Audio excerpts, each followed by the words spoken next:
C'est drôle. Alors, je vous propose de parler de Brigitte Macron. Écran. Merci Thierry. Alors tout d'abord, je vous propose de poser le cadre, ok? C'est un sujet que j'ai longtemps évité parce qu'à mes yeux, pour le comprendre, il faut comprendre les véritables enjeux à la fois politiques, mais aussi spirituels. Je ne veux toujours pas me lancer dans l'aspect spirituel du sujet parce qu'il y a tellement de polarisation, il y a tellement de... C'est un terrain miné, tellement... Il n'y a rien à gagner d'aller de ce côté-là, en fait, pour l'instant. C'est avec la polarisation qu'on a aujourd'hui, on se prend même la tête entre nous. Ça ne sert à rien d'aller de ce côté-là. Par contre, juste comme ça, pour le principe, je donne une version courte. Alors, techniquement, selon les enseignements des anciens, okay, celui que tu mets à la tête d'un État va... celui qu'on met à la tête d'un État va prendre la tête de cet égrégore qui est l'État. D'accord? Et donc, selon ce que tu mets à la tête, les cellules du cerveau, tu vas avoir des résultats différents pour le reste du corps. On est d'accord? Là, c'est sûr que si tu mets une femme, en fait, qui est un homme qui se fait passer pour une femme à la tête d'État, donc tu mets un imposteur. Et si tu mets un imposteur là-haut, ça veut dire que tout ce qui est en dessous devient imposteur aussi. C'est influencé. C'est comme ça que les anciens voyaient la chose. Donc, si Brigitte Macron est un homme, la France a mis à la position du roi, c'est-à-dire la tête de l'autorité en France, en tout cas celle qui est accessible, visible aux yeux de la majorité. Ils ont mis à la place du roi un être trompeur rebelle contre Dieu et sa volonté, ce qui aura inévitablement des conséquences pour le destin de la France. Qu'est-ce que je veux dire par trompeur et rebelle contre Dieu et sa volonté? S'il était un homme, et il a voulu se transformer en une femme, ça veut dire que Dieu l'a mis dans un corps masculin. Je parle comment les anciens voyaient les choses, ok? Ça veut dire que Dieu l'a mis dans un corps d'homme et cet individu, par ses croyances et par des faiblesses ou des choses, tu peux appeler ça comme tu veux, il a décidé de changer son identité, de refuser celle qui lui est accordée et de créer la sienne de zéro, y compris de toucher à son corps et de se rebeller contre la causalité, de se rebeller contre qui il est d'un point de vue universel. Qu'est-ce que dit? En gros, dissocier ses chromosomes, son ADN, avec qui il est réellement. Aux yeux des anciens, ils appelaient ça se rebeller contre Dieu. Pourquoi? Parce que tu te rebelles contre ta propre identité qui est inscrite dans l'ADN. Est-ce que c'est une bonne ou une mauvaise chose? Moi, j'en sais rien. Je suis personne pour juger. D'accord? Et ceux qui font les individus avec leurs testicules, ça ne me regarde pas. Par contre, quand tu prends un être qui fait ça et que tu le mets à la tête d'un État, parce qu'entre nous, voilà, je veux dire, Brigitte Macron, on peut imaginer, vu la différence d'âge et la relation dans l'histoire, si tout ce qu'il disait est vrai, qu'elle a l'ascendant sur lui. Ce n'est pas lui qui décide, c'est elle qui porte la culotte. Peut-être j'aurais pas dû dire ça. Mais j'y suis pour rien, c'est sorti tout seul. Mais dans tous les cas, quand on met ça tout en haut, on est en train de déformer un petit peu l'image de l'ensemble. Dans ce cas, les anciens considéraient qu'une mauvaise graine est plantée, et cette graine est celle d'un voleur qui veut éloigner la France du divin, à condition, bien sûr, que Brigitte Macron soit réellement un homme. Parce qu'en vérité, entre hypothèse et vérité factuelle, il y a tout un chemin à parcourir. Donc, l'interview de Brigitte, voilà. Je vais lire la suite et vous allez comprendre pourquoi cet article. Le couple Macron est un couple scandaleux de toute façon, car leur histoire est celle d'un adulte assez âgé qui séduit et emprisonne un enfant. C'est une histoire, donc pourquoi je dis ça, et c'est justement là qu'intervient le couple. De gauche ou de droite, des tabloïds de publication les plus prestigieuses, les médias anglo-saxons ont du mal à pousser outre le fait qu'une professeure de 40 ans sort avec un élève de 15 ans. Vous savez, aujourd'hui, tu vas en prison pour ça. Et là, on a un cas avéré, expliqué au public, et tout le monde, nuage au printemps. Tout le monde s'en fout. Tout le monde s'en fout de ça, de cet aspect-là, qu'on a accepté ça, qui est, à mes yeux, tout aussi grave que s'il était un homme. Tout aussi grave, parce que déjà, ça part mal. On a mis une pédophile à la place de la première dame. Alors qu'elle soit une dame ou un homme, on s'en fout en fait. C'est la différence d'âge. Et du coup, une femme de 40 ans peut parfaitement manipuler un enfant de 15 ans et le garder sous son contrôle et le rendre totalement esclave pendant les années à suivre jusqu'à aujourd'hui.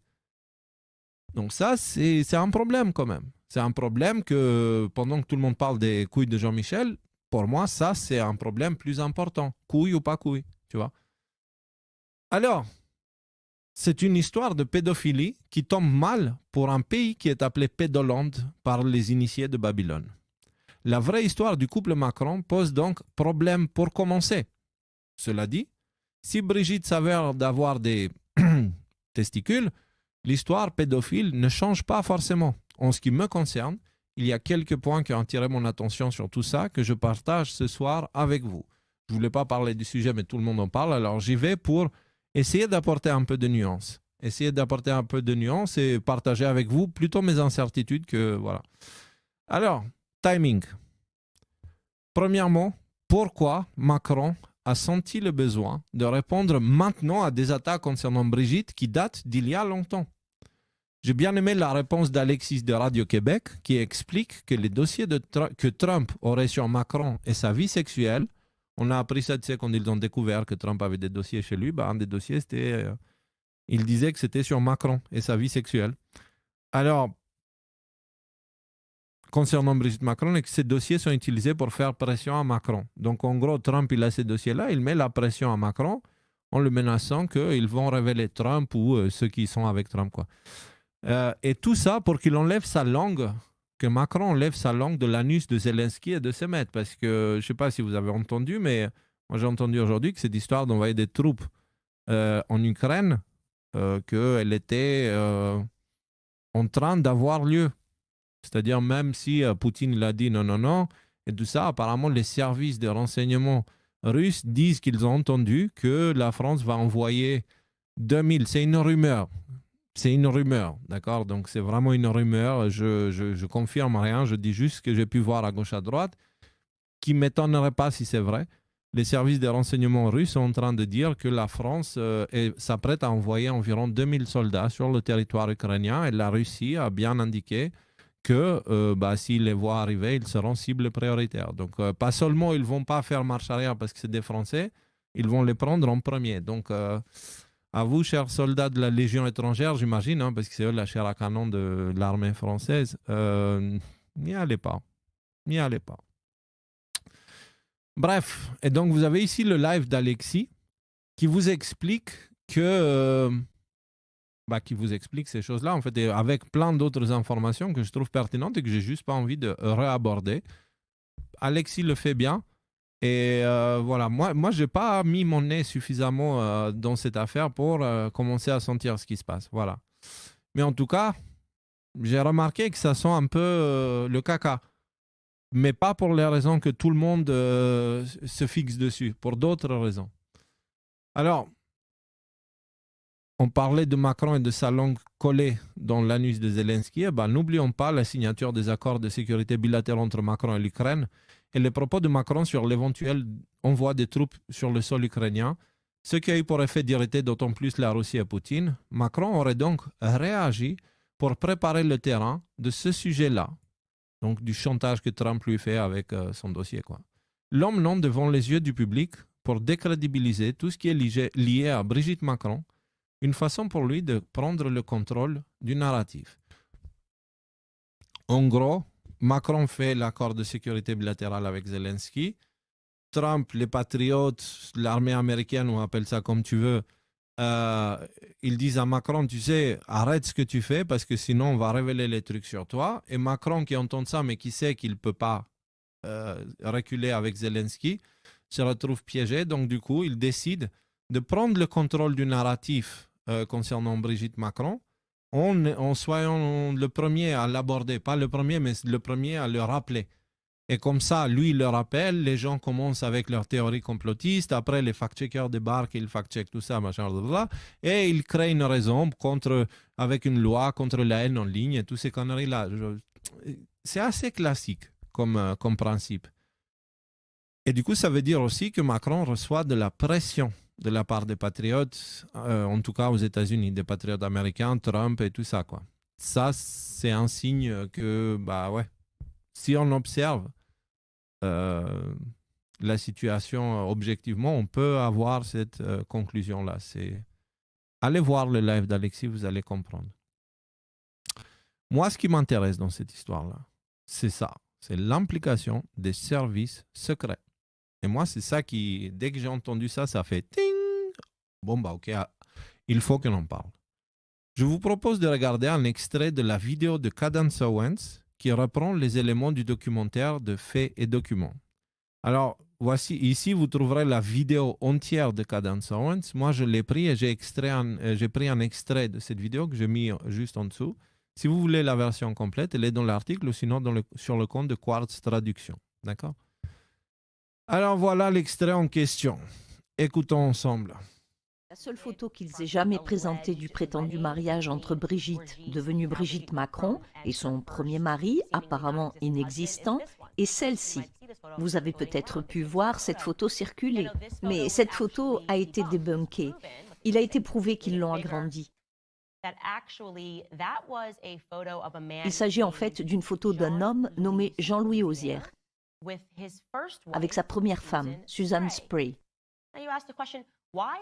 Et là, on se demande, pourquoi Jean-Louis Auzière, si c'est en fait une photo de lui et de sa première femme, ne sortirait-il pas pour dire « Hey, en fait, c'est une photo de moi et ma première femme, et les Macron, Brigitte Macron, utilisent cette photo et elle circule. C'est une véritable supercherie. » Vous remarquerez également qu'il porte le même nom de famille que ses enfants et que son prétendu premier mari, Auzière. Mais qu'est-ce qui se passe ici? C'est vraiment bizarre. Apparemment, il est lié d'une manière ou d'une autre à son mari qui n'existe pas.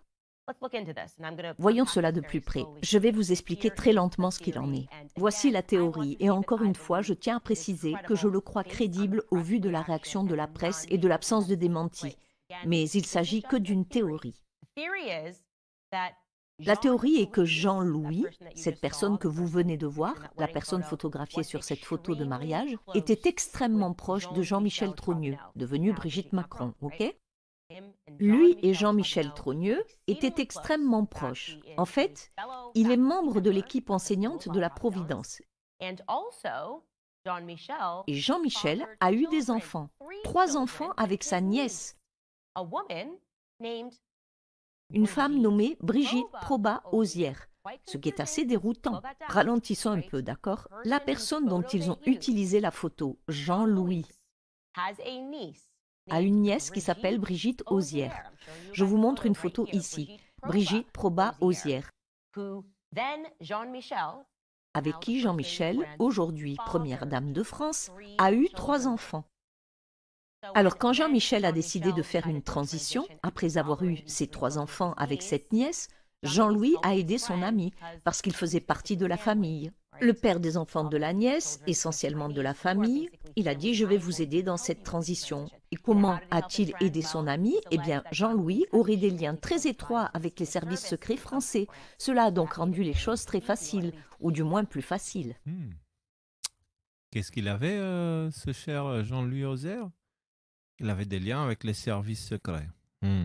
Qu'est-ce qu'on est en train de dire là depuis plusieurs semaines? Que les services secrets, en général dans tous les pays, mais surtout à l'Occident, sont l'outil principal de l'État profond pour œuvrer dans l'obscurité, parce qu'ils œuvrent sous le secret d'État. Mais du coup, ça voudrait dire que Brigitte Macron avait des liens avec les services secrets, avec ce mec-là, que ce soit Brigitte Macron, Jean-Michel, on s'en fout, c'est pas important. Cet individu avait des liens avec un gars des renseignements, et ça, bien avant que Macron devienne président. Et ça pose un problème. Alors revenons à l'article. Jean-Louis Auzière, oncle de Brigitte Auzière, ami de Jean-Michel, a eu un père et un frère dans les services secrets. J'ai cherché partout pour confirmer cette information et ce que je remarque, c'est qu'il n'y a rien, nada, que dalle, bitch, rien sur Jean-Louis Auzière sur Internet, autre que des posts liés à cette histoire de Brigitte Macron. C'est-à-dire, je voulais savoir qui est ce mec-là. D'où il vient, qu'est-ce qu'il fait. Et en général, tu prends n'importe quel nom, tu peux trouver un tas d'informations sur l'individu. Il est mentionné au moins une fois sur Internet. Là, rien. Les seules fois où il était mentionné, c'était sur les histoires à propos de Brigitte Macron. Mais mon expérience m'a appris que peu sont ceux qui ne laissent aucune trace sur Internet. J'ai aussi constaté que c'est le cas qu'il est impossible de trouver quoi que ce soit sur les agents secrets, ce qui paraît logique, car ils œuvrent très rarement avec leur vrai nom, et les faux noms qu'ils utilisent ne peuvent pas laisser de traces sur Internet, car ils n'existent pas. C'est aussi la raison pour laquelle j'ai arrêté Thinkerview, parce que en plusieurs années où j'étais directeur de l'association, j'ai fait genre des tonnes et des tonnes et des tonnes de recherches sur l'autre, et je trouvais rien, il n'y avait rien, il n'existait pas, ce gars-là n'existait pas sur Internet. Et après, je posais la question à son entourage, et en fait, l'ensemble de son entourage le connaissait après moi. Et ils savaient sur lui seulement des choses qu'ils avaient entendues de lui. Et en fait, quand tu prends toutes ces choses-là, ça rend le personnage douteux. Peut-être que je me trompe, mais en tout cas, par expérience, je me dis ça. Les agents secrets travaillent sous des faux noms. Et ils créent ces faux noms pour une mission spécifique. Ils ne peuvent pas créer de faux historiques Internet comme ça. Ce n'est pas facile. Donc, ça veut dire, ces faux noms, ils n'ont pas de vrai historique Internet. Et ou ils n'ont pas d'historique tout court sur Internet. Parce que ce n'est pas des vrais noms, ce n'est pas des vraies personnes. C'est des vrais humains, mais ce n'est pas ça leur nom. Et ils sont en mission. Et donc, dans le cas de Jean-Louis Auzière, je me suis dit la même chose. Et en fait, j'ai pu voir ça plein de fois. Tu sais, c'est assez fréquent, c'est assez régulier, c'est assez... dans toutes sortes d'histoires qui concernent les services de renseignement, on retrouve le même genre de caractéristiques. Les personnes sont introuvables sur Internet et souvent, ils œuvrent en arrière-plan, ils infiltrent des réseaux et ils poussent les réseaux à faire des choses alors qu'ils restent en arrière. Ça, je l'ai appris de mon propre expérience. Donc, parce que justement, ce fut un temps, quelqu'un m'utilisait moi pour avancer dans ses objectifs personnels. Donc, voilà. Et donc, si ce monsieur Jean-Louis Auzière n'existe pas sur Internet et il n'y a rien sur lui, c'est quand même un peu suspect. Et on sait factuellement que son frère et son père étaient dans les renseignements. Donc, voilà, on peut dire que les liens étaient déjà là. Le mystère donc concernant Jean-Louis peut indiquer les empreintes digitales des services de renseignement. Et cette implication changerait tout le sens de cette histoire-là. Ça change tout. Parce que du coup, ce n'est pas les couilles de Jean-Michel qui deviennent le centre de la conversation, c'est l'implication des services de renseignement sur l'évolution des présidents, l'élection des présidents, etc., etc. Et comme on a pu voir récemment avec, comment il s'appelle, un gars qui est passé chez Tucker Carlson, qui dit que c'est l'OTAN qui a tout pouvoir à cause de l'article 5, en fait. C'est l'OTAN qui a tout pouvoir sur les pays. Depuis, ce sont les présidents sont juste des commerciaux qui vendent le programme de l'OTAN aux pays membres de l'OTAN. Voilà. Et ils utilisent les services de renseignement pour œuvrer, d'accord? Et ils mettent les présidents qu'ils ont envie de mettre. Pourquoi? Parce qu'en fait, concrètement, ce qu'ils te disent par la loi 5, c'est que si on a frontière commune, la loi 5, c'est celle qui dit que si un pays de l'OTAN est attaqué, tous les pays sont attaqués. Mais ce qu'ils ne te disent pas, c'est que parce qu'il y a cette loi, ça veut dire que chaque pays a certains engagements à respecter.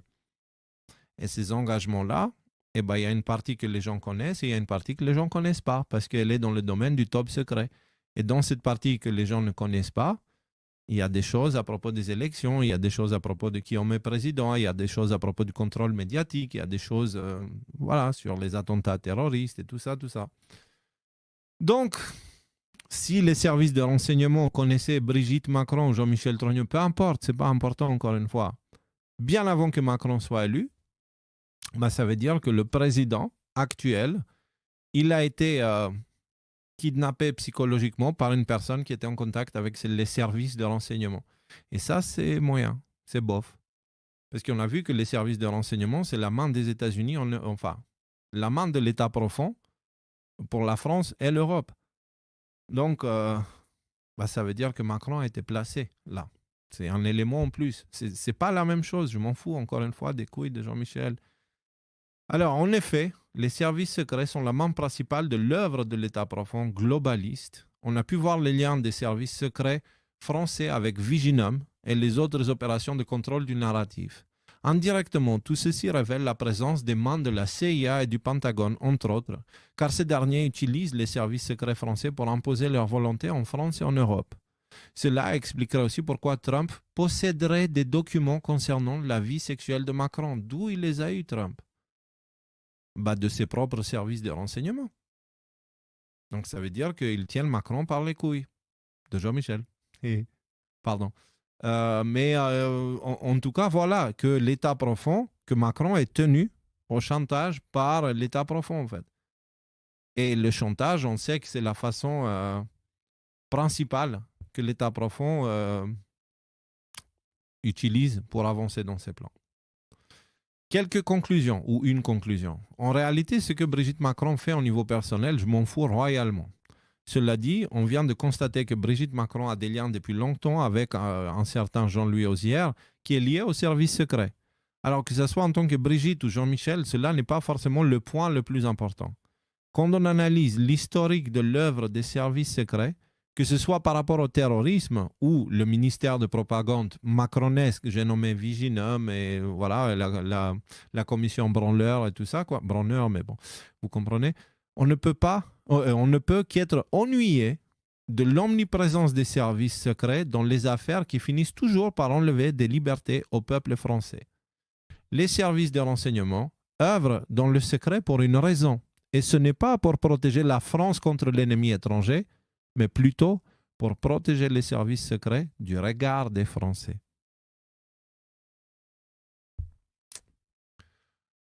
Bisous les gars au renseignement, je sais que vous me regardez, je sais que vous m'appréciez particulièrement.